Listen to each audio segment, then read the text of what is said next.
Alright, so in this video, I'm going to give you guys 6 mistakes that new wholesalers make when they're first getting started. And this will really help you guys avoid these mistakes so you can basically close more deals. So stay tuned.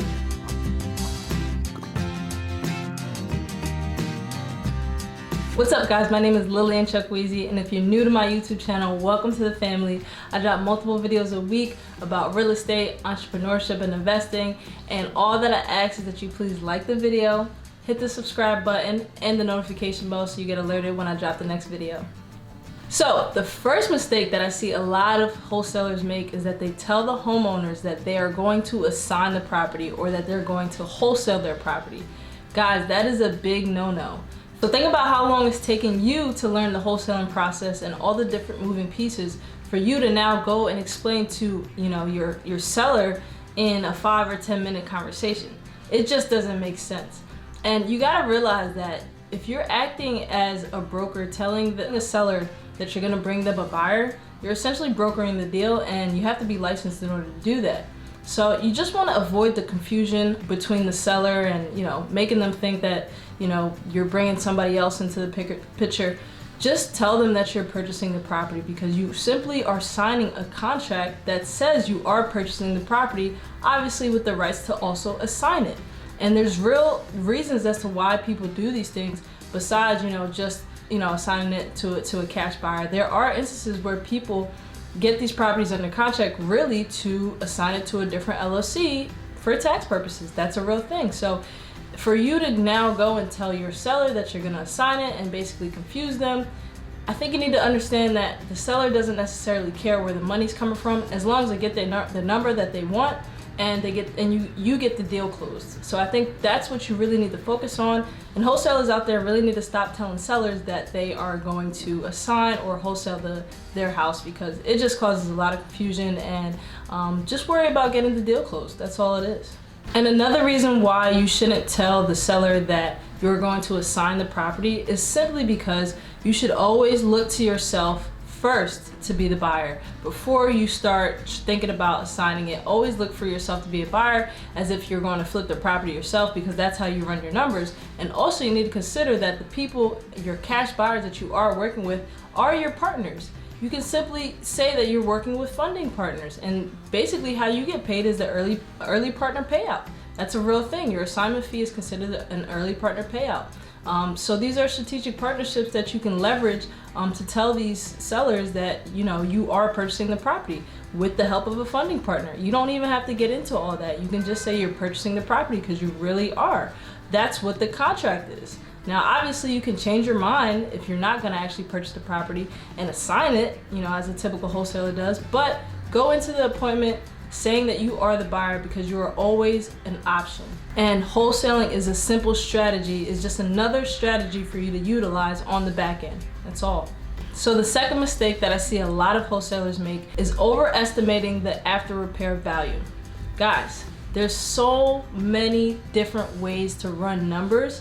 To all my wholesalers out there, please, please, please stop inflating the after repair value. If you truly don't know how to run numbers, you should really practice before you start putting out ARVs all over the place and basically inflating these numbers, because it looks bad to the buyers that you're dealing with, because they're constantly running these numbers of the properties that you're sending them, and the numbers seem to constantly be off, and that's how you can really ruin a relationship with a buyer, because they'll start seeing your property. I know I do it with some wholesalers now, where I start seeing their properties that they're sending me, and I'm just like, I already know the numbers are off, so I don't even pay attention to their numbers. So if it comes down to it, just really focus in on getting your numbers dialed in. And I even made a video called How to Comp Properties to basically help you dial in your numbers and understand how to get an accurate ARV. So definitely click the link above or the link down below so you can check that video out. So in that video, I talk about the formula that you use to find the ARV.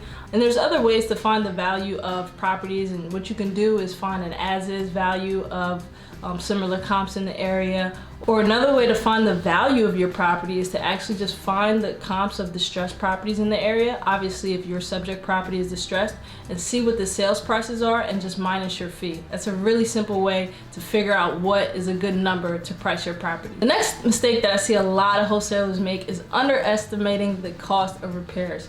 And I know that this is happening because, again, the numbers are just way off. You'll see a house, it's completely distressed, and it'll be so much more expensive than all these other houses that have been purchased in that area that are distressed or in the same condition. So I think it's really important that wholesalers take the time to really just get an overview of what the repairs are when it comes to estimating the repair cost of a property, because you got to understand, you're selling a product. You're selling a product to your cash buyers. These are the people that you need to serve, obviously, as well as the seller, but you're servicing the buyer on the back end. So if you're not running your numbers how the buyers are running their numbers, then you're really gonna have a tough time getting these properties sold. So I really think it's important for wholesalers to just get an overview and a basic understanding of the different repair costs that it takes to repair a property, whether it be a property that is in decent condition, to a property that is completely distressed, even a tear down. It's important to understand these numbers and these costs so you can dial in your numbers better to be able to sell these deals off to your buyers. So with that being said, take it upon yourself to even contact these buyers. Contact your cash buyers and get a basic understanding of how much it costs for them to repair these type of houses, and what type of cost that they're getting from their contractors to repair these houses, so you can have a better understanding. Again, you can refer to my video of how to comp properties. I talk about repair costs in that video as well. Or you can go online and try to use a rehab calculator. There's a bunch of different websites that have them. Or you can even use the price per square foot method. These are all different types of ways that you can get an idea of what it would take to repair the cost of the wholesale deal that you're working with. So when it comes to the price per square foot method, there's a couple things that you have to factor in, such as the market, the age of the property, and who's doing construction, obviously. Now, when you're running the numbers for construction, obviously, if you're going to flip the property, you definitely want to work with contractors who can take a little bit less up front, but be willing to negotiate because they're getting more continuous and frequent jobs working with you. So if you're going to use the price per square foot method to gauge an estimate of what it would take to repair the property, basically there's a couple different levels. So the first level is $5 to $10 per square foot, and that's typically for just a cleanup rehab. So obviously a property that's 1,000 square foot and it's just a cleanup that you're looking to do, it'll probably take anywhere from about $5 to $10 per square foot, so about $5,000 to $10,000, and that's just for a cleanup and maybe fixing a couple small fixtures. So the next level up is the lipstick rehab, and this will range at about $15 per square foot. So again, if your property is 1,000 square foot, it'll range about $15,000, and this includes basically just refinishing cabinets, the countertops, any flooring, possibly refinishing showers, but nothing major. So the next level up is basically just an interior remodel, and this will range about $20 per square foot. And this include paint, flooring, counters, new cabinets, new showers. If you're dealing with a 1,000 square foot house, you can estimate about $20,000 to do an interior remodel. Again, nothing major, no roof or anything like that. Just a basic cosmetic rehab on the inside.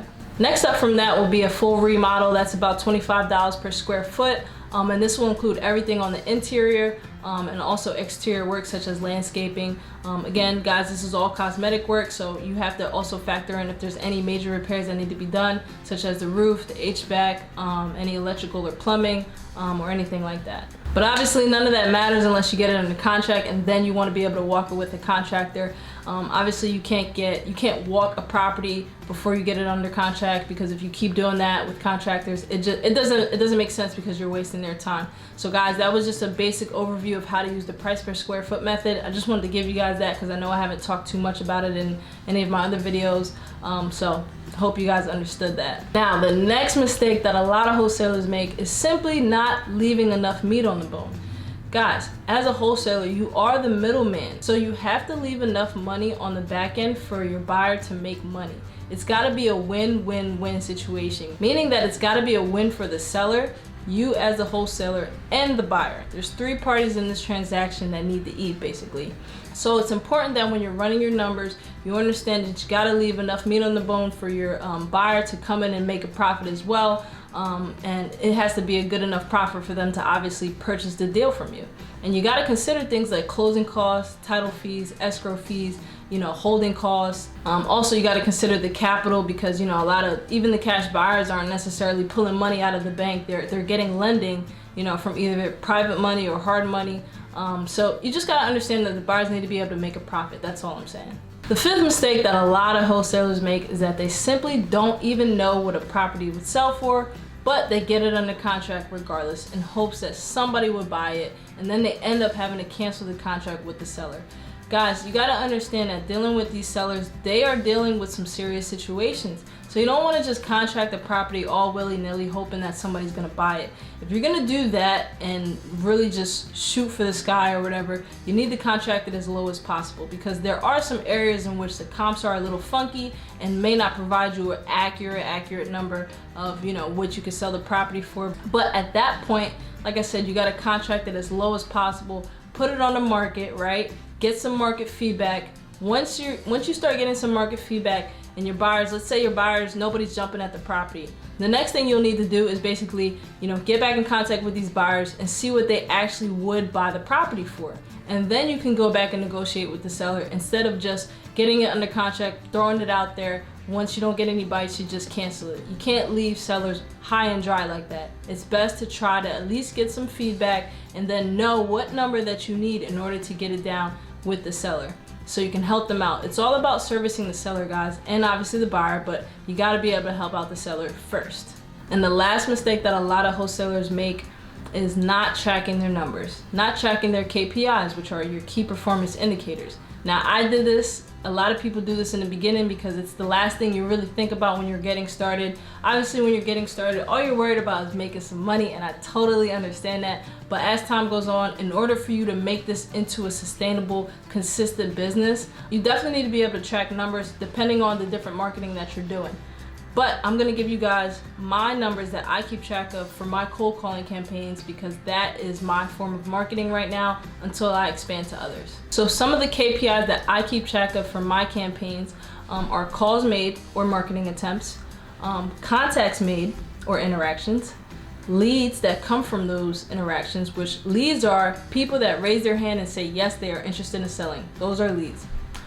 Offers made to these leads, contracts, and of those contracts, closed deals, and revenue. So those are the 7 things that I'm keeping track of when it comes to my cold calling campaigns.